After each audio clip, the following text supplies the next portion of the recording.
Kiki Anissa Channel. Ya, di video kali ini aku mau share pengalaman aku bagaimana melahirkan secara pervaginam tanpa jahitan pada perineum sama sekali. Dan aku men-take video ini juga dengan ngomong guys, maklum ya, ibu-ibu gitu loh. Ini anakku lagi gangguin aku juga. Nah, tapi sebelum aku mau share pengalaman aku minta buat teman-teman yang menonton video ini untuk like, komen, dan subscribe agar aku bisa memberikan pengalaman-pengalaman yang lainnya dan juga membuat aku semakin semangat untuk membuat video-video selanjutnya. Terima kasih. Nah, oke guys, jadi saat aku melahirkan itu dengan 2 kali melahirkan, dan dua-duanya itu benar-benar nggak pernah merasakan jahitan, alhamdulillah. Dan memang sepengalaman aku saat aku melahirkan secara pervaginam, oh ya, jadi melahirkan pervaginam ini adalah melalui jalan lahir, dan orang-orang biasa menyebut melahirkan ini dengan sebutan melahirkan secara normal. Tapi menurut aku pribadi, melahirkan dengan melalui jalan lahir ataupun melalui tindakan operasi cesar adalah melahirkan yang normal. Jadi di video kali ini aku menyebutnya melahirkan dengan cara pervaginam saja ya. Nah, oke, kembali lagi ya ke pengalaman aku. Jadi saat aku melahirkan dengan cara pervaginam tadi dan tanpa jahitan sama sekali, itu bener-bener pulihnya itu cepet banget. Jadi buat teman-teman yang udah merasakan melahirkan secara pervaginam, pastinya melakukan EMD. Oh, aku kurang paham sih kalau orang melakukan operasi cesar itu melakukan EMD juga atau gimana, aku mohon maaf, jadi aku nggak tahu karena aku nggak pengalaman ya. Jadi saat itu aku melakukan EMD. Nah, setelah melakukan EMD itu aku minta ke nakes yang menangani aku melahirkan, aku pingin duduk gitu. Jadi aku duduk, bener-bener habis duduk cuma buat bikin, kalau aku udah merasa nggak pusing kan karena kita rebahan gitu ya, terus kita duduk terlalu lama habis rebahan kan biasanya pusing. Nah itu jadi aku tunggu sampai aku nggak pusing dan aku jalan aja gitu. Jadi jalan terus bener-bener kayak ya sakit sih pasti, tapi bener-bener kayak cepet gitu pulihnya kalau melahirkan secara pervaginam dan tanpa jahitan. Dan waktu itu bahkan aku anak kedua itu BB-nya itu 3 kilo 8 ons, jadi 4 kilo kurang 2 ons ya. Itu bener-bener aku bisa melahirkan secara pervaginam dan tanpa robekan. Dan bener sih ternyata banyak tips-tips yang bisa kita lakukan sebelum kita melakukan tindakan melahirkan itu ya. Jadi banyak tips-tipsnya ternyata. Dan sebelum aku melahirkan, jadi saat aku hamil mulai trimester pertama, kedua, dan ketiga itu memang aku bener-bener suka baca. Memang aku sih orangnya ya kalau baca itu agak suka gitu loh, meskipun nggak yang bener-bener sering baca, tapi memang kalau ada bacaan itu aku baca, apalagi itu yang gimana ya, dan itu bacaan itu memang sesuatu yang bermanfaat buat aku gitu. Ini ada anakku ya teman-teman, maaf ya guys, jadi ya dia main-main sekitar sini juga. Nah oke, jadi gimana? Jadi aku catat di buku ini ya, karena aku takutnya aku lupa, karena ini pertama kali aku membuat video men-sharing pengalaman aku. Jadi saat melahirkan pervaginam itu, aku waktu hamil itu melakukan tips-tips ya, melakukan tips-tips yang disarankan oleh dan dokter yang ada di, dan juga aku membaca di Google sih, di Alo Dokter itu juga. Nah oke, kita mulai ya. Jadi untuk hal-hal yang aku lakukan agar aku melahirkan itu tanpa robekan, aku kurang paham ya itu tanpa robekan apa enggak. Yang pastinya aku tuh nggak jahitan gitu. Mungkin ya aku ngerasanya sih mungkin ya robek ya, tapi itu bisa yang pulih sendiri gitu mungkin ya, aku nggak paham. Jadi kalau teman-teman yang paham atau di sini ada nakes-nakes bisa komen agar kita bisa sharing bersama-sama di sini ya. Nah oke, kembali lagi ya. Jadi untuk tips-tipsnya sendiri, yang pertama adalah harus relax. Nah, dan konsentrasi itu poin pertama dan utama. Kenapa? Saat kita melahirkan itu pasti sakit banget deh. Itu gimana pun sakitnya, kalian harus berusaha relax. Dan saat hamil itu yang terpenting, karena juga harus relax sih. Waktu hamil itu jangan banyak pikiran, jangan stres, jangan mikir A B C D E. Jadi kalian kasih afirmasi positif ke pikiran kalian, ke diri kalian sendiri, karena afirmasi positif ini sangat berpengaruh banget untuk diri kita, yaitu. Dan yang kedua adalah melakukan yoga hamil sesuai trimester. Nah oke, jadi aku sendiri memang nggak ikut ya klub-klub kayak yoga hamil yang biasanya kan ada nih teman-temanku yang ikut kelasnya, memang berbayar gitu biasanya. Nah itu memang aku selama 2 kali hamil dan melahirkan itu nggak pernah yang namanya ikut kelas yoga untuk hamilan, atau ya pokoknya ikut-ikut kayak gitulah, aku nggak pernah memang. Meskipun waktu pandemi aku hamil anak kedua itu waktu pandemi nih guys, jadi aku memang juga nggak ikut kayak zoom meetingnya, itu nggak ikut, tapi aku melihat di YouTube. Nah meskipun kalian melihat di YouTube, kalian juga harus selektif nih. Jadi kalian lihat itu yang ngasih tutorial itu berpengalaman di bidangnya atau enggak. Nah biasanya aku melihat di YouTube yang memang beliau ini dokter atau beliau ini bidan gitu. Jadi dan sesuai trimesternya. Biasanya di trimester pertama, kedua, dan ketiga itu yoga hamil ya. Yoga hamil atau senam hamilnya itu berbeda-beda gitu loh guys. Jadi kalian harus selektif mencari videonya. Nah itu tips yang kedua dari aku yang melakukan yoga hamil. Dan yang ketiga adalah memfollow akun-akun tentang hamil-hamil gitu. Dan salah satu yang aku bakal rekomendasi ke kalian adalah bidan kita itu. Aku nge-follow itu, dan di sana juga benar-benar diajari kalian tuh harus ngapain sih kalau orang hamil itu, gimana biar bisa melahirkan secara pervaginan tanpa robekan seperti itu, melahirkan secara VBAC gitu ya, VBAC gitu, jadi vaginal birth after cesarean gitu kayaknya. Jadi bahkan ada orang yang anak pertamanya ini dia sesar, tapi anak keduanya mereka tuh bisa melahirkan secara normal, masya Allah pokoknya ya.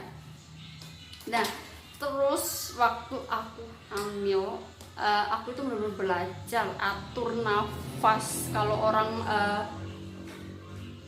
atur nafas untuk saat kita itu apanya itu ya, kontraksinya, pedah. Jadi saat kontraksinya itu datang, jadi ini kita juga harus tahu ini kontraksi palsu kah atau kontraksi asli kah. Nah itu kalian harus banyak-banyak cari tahu. Jadi knowledge is power. Jadi pengetahuan kalian tentang hamil dan melahirkan adalah hal yang benar-benar penting. Jadi biasanya kalau datang kontraksi yang bikin kita sakit banget, itu atur nafasnya gimana, itu ada loh. Anda kalian cari di YouTube. Kayaknya aku dulu itu lihatnya di YouTube-nya dan Kriwil, itu benar-benar juga membantu aku waktu hamil. Aduh jatuh guys. Jadi aku benar-benar praktekin waktu aku melahirkan anak kedua, dan itu benar-benar pengaruh banget di aku. Jadi sakit. Oh iya, aku melahirkan yang kedua itu dengan cara induksi persalinan, karena aku melebihi HPL gitu loh. Jadi itu benar-benar sakitnya itu lebih banget daripada melahirkan yang pervaginam yang pertama. Jadi waktu kontraksinya datang, aku atur nafas sesuai yang disaranin sama bidan Kriwil tersebut, dan itu masya Allah sih pengaruh banget ya. Catat ya teman-teman. Nah yang tadi udah ya, yang kita harus tahu nih cara membedakan kontraksi palsu dan bukan, yaitu kalian harus banyak-banyak baca, banyak-banyak lihat YouTube, lihat baca-baca di Instagram dan lain sebagainya. Banyak kok kalau kalian mau nambah-nambah ilmu saat hamil itu bener-bener banyak banget ya. Tinggal kalian aja gimana, mau nggak buat cari tahu itu. Nah, yang selanjutnya adalah hypnobirthing. Jadi agar relax. Jadi waktu aku hamil ya gengs, tapi itu hamil yang kedua nih, aku juga lihat-lihat audio hypnobirthing. Jadi kita itu biasanya disuruh pakai headset gitu, terus aku waktu itu sambil tidur sih, tidurnya kan ngadep kiri kalau nggak salah ya, aku juga lupa kan anakku udah gede guys. Jadi aku pakai headset, aku tidur miring kiri kalau nggak salah, itu benar-benar sama tutup mata gitu, dengerin instruksinya baba agar kita itu relax. Jadi di video itu cuma audionya aja sih sebenarnya, itu ngasih afirmasi positif, gimana sih kalian nanti kalau melahirkan harus gimana, terus kalian harus relax, kalian harus berpikir positif, bagaimanapun caranya kalian nanti melahirkan, tindakannya seperti apa itu diterima dengan baik dan lain sebagainya gitu. Jadi itu lumayan bikin relaksi. Dan saat aku mendengarkan audio hypnobirthing itu ya anakku juga di perut sering danang gitu, mungkin dia suka juga. Dan yang selanjutnya ini juga penting banget, kalian harus ikuti arahan bidan atau dokter yang menangani kalian saat melahirkan. Oke, jadi biasanya nih guys, pastinya orang kalau merasakan kontraksi, apalagi anak yang pertama, itu sebanyak apapun kalian belajar materi-materi yang kalian baca selama hamil trimester pertama, kedua, dan ketiga, itu pasti buyar. Itu biasanya gitu tuh, itu umumnya. Tapi alhamdulillah waktu aku sakit, ngerasain kontraksi itu benar-benar sakit, tapi aku tuh berusaha gimana harus konsentrasi. Jadi apapun yang udah aku pelajari wajib aku praktekin, harus pokoknya. Dan juga aku nggak sungkan-sungkan itu bilang sama nakes yang menangani aku melahirkan untuk aku minta dibimbing. Jadi bener-bener aku ngomongnya itu ya gak jelas namanya, sama ngomong sama sakit gitu loh guys, kalian bisa bayangin kan. Jadi aku minta dibimbing, sampai ngomong dibimbing itu aja sampai bener-bener gak jelas aku ngomongnya, saking sakitnya itu. Sampai mbaknya itu, ibunya bilang, ibu bidannya bilang apa mbak bilang gitu. Terus aku bilangnya saya minta dibimbing gitu. Oh iya. Terus jadi beliau yang akhirnya bimbing aku, jadi kayak ambil nafasnya kayak gitu, ayo ngejan lagi, seperti itu. Jadi bener-bener kalau aku nggak boleh ngejan, aku nggak ngejan bagaimanapun suaranya luar biasa itu datang, aku bener-bener nggak ngejan guys, serius. Jadi katanya aku juga nggak paham juga kalau belum saatnya ngejan terus kalian paksa ngejan, karena memang itu kayak nggak tertahan gitu mulusnya kan. Nah itu juga bikin kalian akhirnya nanti after melahirkan kalian bakal jahitannya kebanyak. Sampai aku tuh punya temen guys, temenku tuh temen dekat, dia tuh sampai jahitan tuh lebih dari 10, bayangin, ya ampun. Soalnya memang belum boleh ngejan, anaknya ngejan mungkin karena aduh sakit banget gitu lah. Itu kalian harus bisa menahan juga. Tapi menurut aku sih, selama kalian konsentrasi lah, selama kalian juga ngerti caranya atur nafasnya, rasa sakit yang berkali-kali lipat itu bisa, insya Allah bisa kalian redam sedikit-sedikit gitu dari cara kalian atur nafas, konsentrasi itu tadi guys. Oke itu ya, patuhi arahannya. Terus jangan cuma-cuma kalian untuk bilang ke nakes yang menangani kalian melahirkan untuk kalian minta dibimbing, kayak bimbing saya gitu. Nanya orangnya paham lah, ini suruh tarik nafas, ayo buang, ayo ngejan sekarang dan lain sebagainya. Oke. Dan yang selanjutnya adalah yang ketujuh ya, aku biasanya mulai jalan-jalan di trimester 3. Jadi di saat aku hamil anak pertama ataupun hamil anak kedua, itu aku di trimester 3 benar-benar suka jalan-jalan. Jadi aku jalan-jalan, dan bahkan sesekali aku jalan-jalan itu benar-benar sandalnya itu aku pegangin. Jadi aku gak pakai alas kaki gitu loh guys. Jadi alas kakinya aku copot. Jadi aku jalan-jalan biasanya nggak mesti sih, terserah kalian nyamannya di mana. Yang pasti hindari tempat-tempat kayak pinggir jalan raya gitu, takutnya kan nanti kalian keserempet sepeda atau motor gitu.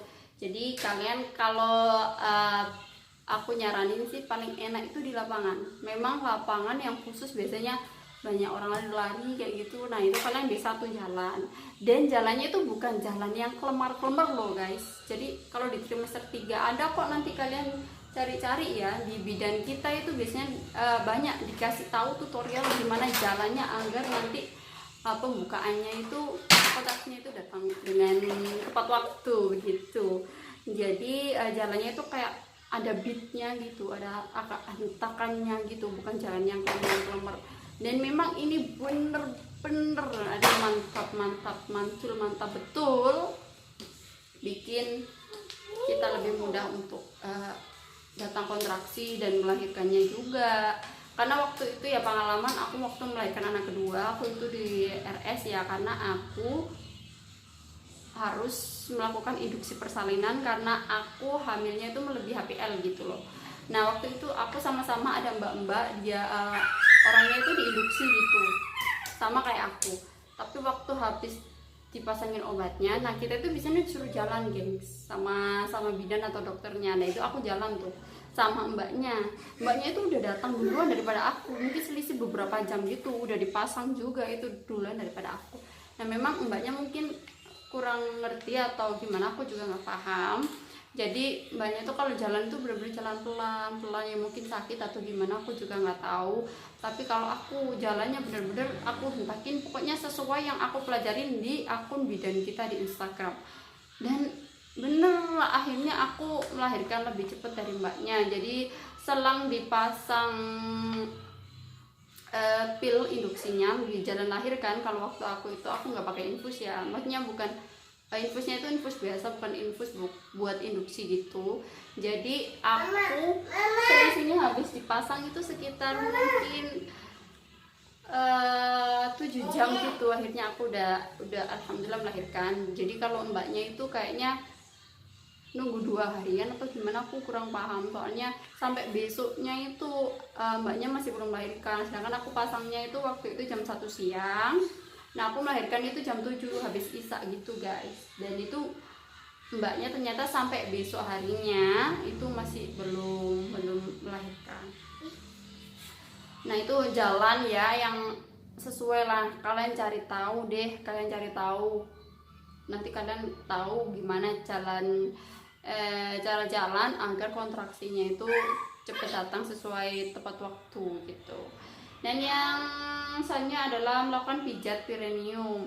Jadi aku sendiri sih enggak melakukan ini, tapi memang ini katanya juga pengaruhnya lumayan besar, karena perineum ini adalah maaf ya, jadi kayak batas antara jalan lahir itu ya, paham kan ya, sama anus kita gitu. Biasanya itu yang robek itu guys, yang dijahit itu pasti itu. Nah itu beberapa orang itu dipijit, nah itu banyak sih tutorialnya, biasanya bidan-bidan di YouTube itu banyak yang ngasih tutorial sama dokter-dokter juga. Tapi aku gak melakukan itu sih, karena ya gimana ya Bay, aku gak melakukan. Tapi itu juga salah satu cara agar kalian bisa melahirkan pervaginam tanpa jahitan. Nah yang selanjutnya, yang ke-9 adalah bersihkan lantai dengan dipel, dan dipelnya itu nggak usah pakai tongkat, jadi kalian ngepel bawah gitu. Jadi aku juga praktekin ini di saat aku hamil anak pertama dan kedua, dan ini salah satu ikhtiar aku biar bisa melahirkan secara pervaginam tanpa jahitan, dan alhamdulillah bisa ya. Dan yang selanjutnya lagi adalah berdoa guys. Jadi yang pasti kita harus berdoa ya sama Tuhan kita. Kalau aku kan kebetulan muslim, jadi aku berdoa sama Allah, benar-benar minta banget saat sholat itu di sujud terakhir itu aku lamain, sekalian minta, sekalian memang sujud posisi sujud itu juga sangat bagus banget buat kita agar kepalanya bayinya ini masuk panggul gitu. Salah satunya banyak lah manfaatnya. Itu biasanya di terakhir sujud salat itu agak aku lamain sambil doa, sambil ikhtiar untuk dapat melahirkan secara normal, secara pervaginam ya, secara pervaginam gitu. Nah, bonusnya sih memang alhamdulillah aku tanpa jahitan kedua-duanya, meskipun bobotnya itu mau 4 kilo gitu guys. Dan yang terakhir yang aku tahu adalah biasanya para bidan dan juga dokter itu menyarankan kalau di trimester 3 menjelang HPL itu hari perkiraan persalinan, sang ayah itu disuruh jengukin bayinya gitu loh. Kan kalau buat kalian yang udah menikah dan sekarang lagi hamil kan pasti paham gimana sih, apa sih maksudnya disuruh jengukin itu gitu. Jadi itu juga membuat